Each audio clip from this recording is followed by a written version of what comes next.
Hi, hello, good morning mga tita. Andito na naman tayo ngayon sa Tita New Kusina. So magluluto tayo ngayon ng Japanese seafood bowl. By the way mga tita, pwede kayong gumamit ng kahit anong isda. Ako, ang gamit ko ngayon is tuna mga tita. So ganito lang ang ginagawa ko, hinihiwa ko siya ng pa-cubes mga tita. Pwede mo siyang hiwain ng pataas or yung naaayon sa gusto mo. Oo, walang problema. Pero itong akin mga tita is gusto ng asawa ko ngayon na pa-cubes yung kakainin niya.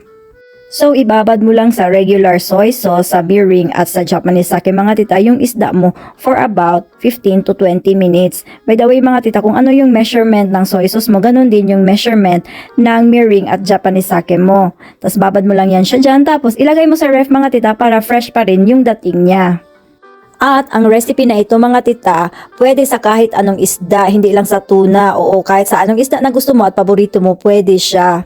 So kukuha tayo ng Japanese mint mga tita. Ang Japanese mint no ay dapat fresh talaga. Kung hindi siya fresh mga tita, ibabad mo sa tubig para mag-fresh siya. Tapos kukuha tayo ng gabi mga tita.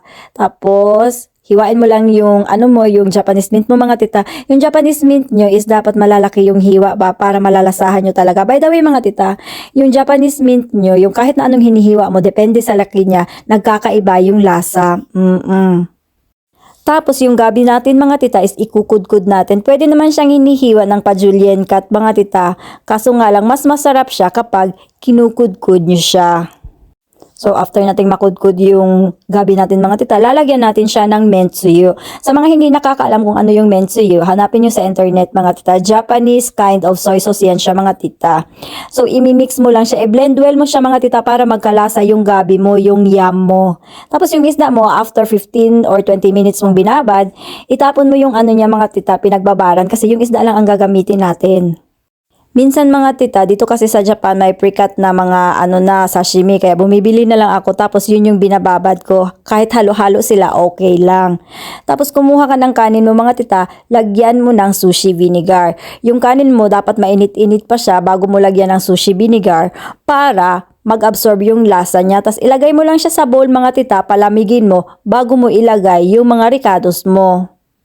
So habang pinapalamig natin yung kanin natin mga tita, magkakat tayo ng nori. Meron din namang mga pre-cut nori mga tita, yung mga maninipis talaga. Pero ito kasi gusto ko din itong ako yung nagkakat, yung malalaki para mas malasa talaga siya.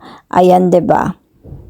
So nung medyo lumamig-lamig na yung kanin natin, itatap lang natin yung cut nori natin at yung cut Japanese mint natin mga tita.